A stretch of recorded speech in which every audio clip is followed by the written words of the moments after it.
అంటే ఈ ప్రభుత్వం తీరు ఎట్లా ఉందంటే ఓడదాటేదాకా ఓడమల్లప్ప, ఓడదాటినాక బోడమల్లప్ప వ్యవహారంలాగా ఈరోజు రాష్ట్రంలోని కాంగ్రెస్ ప్రభుత్వ వ్యవహార తీరు శైలి ఉన్నది. అంటే ఆ రోజు ప్రతిపక్షంలో ఉన్నప్పుడు నిరుద్యోగ యువతకు అనేక హామీలు ఇచ్చారు, అనేక మాటలు చెప్పారు, వాళ్ళందరినీ రోడ్ల మీదకి తెచ్చారు, వాళ్ళని రెచ్చగొట్టి రాజకీయంగా లబ్ధి పొందారు. సంతోషం. మరి అధికారంలోకి వచ్చినప్పుడు వాళ్లకు ఆ రోజు ఏ మాటలైతే ఇచ్చారో ఆ మాటల్ని నెరవేర్చాల్సినటువంటి బాధ్యత ఇవాళ కాంగ్రెస్ పార్టీ మీద, ప్రభుత్వం మీద ఉన్నది. ఇవాళ ప్రజా దర్బారుకు వెళ్ళి కాళ్ళ మీద పడ్డ కనికరం లేని ఈ ప్రభుత్వానికి మరి తప్పకుండా రాబోయే రోజుల్లో తగిన గుణపాఠం కూడా చెప్తారు. ఇప్పటికైనా నేను ఒకటే కోరుతా ఉన్నా, బేషిజాలకు పోకండి, నిరుద్యోగ యువతకి ఇచ్చిన మాట నిలుపుకోండి. ఈరోజు వాళ్ళు ఇచ్చిన ఇది దరఖాస్తు, మా పార్టీ కార్యాలయానికి వచ్చి గ్రూప్ 1 ఉద్యోగులు ఇచ్చినటువంటి దరఖాస్తు, ఇది గ్రూప్ 2, గ్రూప్ 3 పరీక్ష రాస్తున్నటువంటి నిరుద్యోగ యువతీ యువకులు ఇచ్చినటువంటి దరఖాస్తు. ఇవాళ వాళ్ళు 2-3 విషయాలు స్పష్టంగా చెప్తా ఉన్నారు. ఒకటి, గ్రూప్ 1 ప్రిలిమ్స్లో పాస్ అయినటువంటి విద్యార్థులకు 1:50 కాకుండా 1:100 చొప్పున మెయిన్స్ ఎగ్జామ్కు అవకాశం ఇవ్వాలని, తద్వారా ఎంతోమంది ఎస్సీ, ఎస్టీ, బీసీ విద్యార్థులకు మేలు జరుగుతుంది. 1:100 చొప్పున మరి మెయిన్స్ పరీక్షలకు అనుమతి ఇవ్వాలని చెప్పి ఈరోజు బీఆర్ఎస్ పార్టీ ఈ రాష్ట్రంలోని గ్రూప్ 1 పరీక్ష రాసిన విద్యార్థుల పక్షాన డిమాండ్ చేస్తూ ఉంది.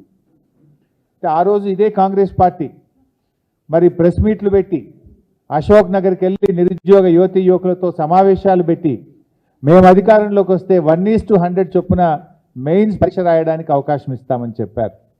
అంతేకాదు మీకు ఒక వీడియో కూడా చూపిస్తాను.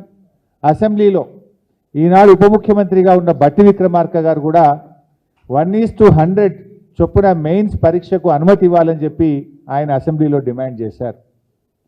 మరి ఆ రోజు అశోక్ నగర్కి వెళ్ళి మాట్లాడతారు, అసెంబ్లీలో మాట్లాడతారు. ఈరోజు అధికారంలోకి వస్తే ఎందుకు 1:100 అనుమతి ఇవ్వడం లేదు అని చెప్పి నేను అడుగుతా ఉన్నా. అంటే ప్రతిపక్షంలో ఒక మాట, అధికారంలోకి వస్తే ఇంకో మాట ఉంటుందా? ఎందుకు మీరు మాట తప్పుతా ఉన్నారు? ఆ యువత వచ్చి మీ కాళ్ళ వేళ్ళబడ్డా కూడా కనికరం లేదా మీకు? కనీసం స్పందించరా అని నేను అడుగుతా ఉన్నా. గ్రూప్ 1 ఏదైతే మీకు నిర్వహించడానికి శాతగాక 2 సార్లు గ్రూప్ 1 పేపర్ రద్దయితే కంప్లీట్ ట్రాన్స్పరెన్సీ తోటి చెప్పిన విధంగా టీఎస్పీఎస్సీ ప్రక్షాళన చేసింది కాంగ్రెస్ ప్రభుత్వం, రేవంత్ ప్రభుత్వం.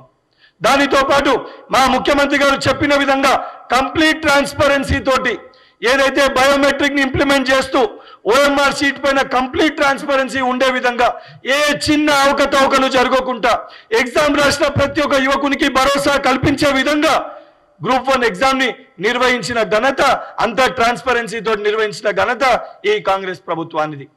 దానితో పాటు ఏదైతే గ్రూప్ 2, గ్రూప్ 3 అంశాన్ని గురించి మీరు మాట్లాడుతారు, గ్రూప్ 2, గ్రూప్ 3 అంశానికి సంబంధించి పోస్టులు పెంచుతామనే దానిపైన ఆ సంబంధించిన డిపార్ట్మెంట్లకు ఎన్ని వేకెన్సీస్ ఉన్నాయో ఎలక్షన్స్ బిఫోర్ దానికి సంబంధించిన ఆ నోట్ని కూడా పంపించి ఆ వేకెన్సీస్ని కూడా తెప్పించుకోవడం జరిగింది.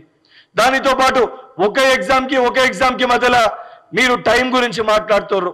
మీ ప్రభుత్వం అధికారంలో ఉన్నప్పుడు టైం పక్కన పెట్టండి, ఒకే రోజు 2 ఎగ్జామ్లు 3 ఎగ్జామ్లు ఉన్నాయి, విద్యార్థులు నష్టపోతారని చెప్పి చెప్తే పట్టించుకునే దాఖలాలు లేవు మీ దగ్గర. ఈరోజు చాలా స్పష్టంగా కాంగ్రెస్ ప్రభుత్వం ఏర్పడ్డాక సింగరేణికి సంబంధించి ఎలక్ట్రిసిటీ బోర్డుకి సంబంధించి ఒక ఎగ్జామ్ కండక్ట్ చేస్తే ఇదే ఓవర్లాప్ విషయం వస్తే అన్ని ప్రక్రియలు పూర్తయినాక కూడా 5 రోజులు ఎగ్జామ్ కండక్ట్ చేసేది ఉంటే విద్యార్థుల విజ్ఞప్తి మేరకు ఆ రోజు బట్టి విక్రమార్క గారితో మాట్లాడి ఇమీడియట్ గా ఆ ఎగ్జామ్ ని క్యాన్సిల్ చేయించి ఆ ఎగ్జామ్ ని తర్వాత కండక్ట్ చేస్తామని చెప్పి విద్యార్థులకు అండగా నిలబడ్డ ప్రభుత్వం ఈ ప్రజా ప్రభుత్వం.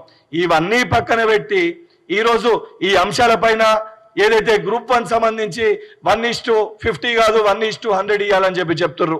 100% గ్రూప్ 1 1:100 ఇవ్వాలనే ఉద్దేశం ఏదైతే గతంలో బట్టి విక్రమార్క గారు అసెంబ్లీలో కూడా మాట్లాడారు, దానిపైన సంబంధించి మా గౌరవ ముఖ్యమంత్రి గారి దృష్టికి కూడా ఈ సమస్యని తీసుకొని వెళ్ళినాము. దానిపైన ప్రభుత్వం రివ్యూ చేస్తుంది. గ్రూప్ 2, గ్రూప్ 3 పోస్టుల పైన కూడా దాన్ని పెంచితే ఏ రకమైన లీగల్ కాంప్లికేషన్స్ రాకుండా ఏ రకంగా ముందుకి తీసుకొని వెళ్ళాలనే ఉద్దేశంలో కూడా ఈ ప్రభుత్వం ఆలోచిస్తుంది. ఆ కోణంలో ముఖ్యమంత్రి గారు కూడా సంబంధించిన టీఎస్పీఎస్సీ చైర్మన్ గారితో కూడా డిస్కషన్స్ నడుస్తున్నాయి. జియో 46-317 మీరు సృష్టించిన సమస్యలు, మీరు ఉద్దేశపూర్వకంగా మీరు చేసిన నష్టం. 10 సంవత్సరాలు మీరు ఈ సమస్యలన్నీ సృష్టిస్తే ఆ ప్రతి సమస్యని పరిష్కరించడానికి స్టెప్ బై స్టెప్ ఎవరికి నష్టం జరగకుండా, విద్యార్థుల మధ్యలో చిచ్చు పెట్టకుండా, విద్యార్థులు ఒకరిపైన ఒకరు ఒక సెక్టర్ ఏమో పోస్ట్ పోన్ చేయాలని మరొక సెక్టర్ ఏమో పోస్ట్ పోన్ చేయొద్దని చెప్పని డిఫరెంట్ ఆఫ్ ఒపీనియన్స్ ఉన్న అందరినీ ఏకదాటిపైకి తీసుకొని వచ్చి మీరు 10 సంవత్సరాల్లో చేసిన కచరాని ఒకటొకటిగా మేము క్లీన్ చేసుకుంటూ వస్తున్నాం. ఈరోజు హాస్యాస్పదంగా ఏమనిపిస్తుందంటే హరీష్ రావు గారు బహుశా 10 సంవత్సరాల్లో ఈ అంశాలు ఎప్పుడు తెలిసి ఉండే ఆయనకి. ఈరోజు ఏదైతే మేము పరిపాలించే తీరు తట్టుకోలేక, జీర్ణించుకోలేక, నీకు నీ బామ్మర్దికి మధ్యలో అవుతున్న పంచాయతీ బయటికి రావద్దనే ఉద్దేశంతో నిరుద్యోగులని వాడుకొని ఈ అంశాలని బయటికి తీసుకొని వచ్చి తప్పుడు ప్రచారం చేసే ప్రయత్నము బీఆర్ఎస్ పార్టీ నాయకులు, వాళ్ళకి సంబంధించిన కొంతమంది వ్యక్తులు ఈ యొక్క యువకులని రెచ్చగొట్టి రాజకీయ లబ్ధి పొందే ప్రయత్నం చేస్తున్నారు. నిజంగా మీకు చిత్తశుద్ధి ఉంటే ఆ రోజు ఇదే చిక్కడపల్లి సెంట్రల్ లైబ్రరీలో ఏదైతే ప్రవళిక అని ఒక చెల్లె ఆత్మహత్య చేసుకుంటే ఆ కుటుంబంతో మీరు వివరించిన తీరు, ఆ చెల్లె గురించి మీరు మాట్లాడిన వంకరి మాటలు యావత్ తెలంగాణ సమాజం గమనించింది. మీ యొక్క వ్యవహార శైలి ఏ విధంగా ఉంటే ప్రజలందరూ కూడా చాలా స్పష్టంగా చూసిర్రు. నిజంగా మీకు చిత్తశుద్ధి ఉంటే ఈ అంశాలన్నిటిపైన మాకు సంపూర్ణ అవగాహన ఉంది. మేము చేసిన ప్రతి ఒక్క దానిపైన మేము బహిరంగ చర్చకి మేము సిద్ధంగా ఉన్నాం. 10 సంవత్సరాల్లో నేను విసిరిన ప్రశ్నలు ఈ జియో 46 తప్పిదం మీది కాకపోతే, 317 తప్పిదం మీది కాకపోతే, హారిజాంటల్ వర్టికల్ ఇష్యూ తప్పిదం మీది కాకపోతే, ఏదైతే డిఎస్సికి సంబంధించి ఏజ్కి సంబంధించి తక్కువ చేయడం తప్పిదం మీది కాకపోతే, ఇవి అన్ని అంశాలని 10 సంవత్సరాల్లో మీరెందుకు పరిష్కరించలేకపోయినరు? 10 నెలలు కాకముందే మేము ఏ రకంగా పరిష్కరించగలిగినామో కొంచెము విజ్ఞతతోటి ఆలోచించాలని చెప్పి హరీష్ రావు గారిని కోరుతున్నా.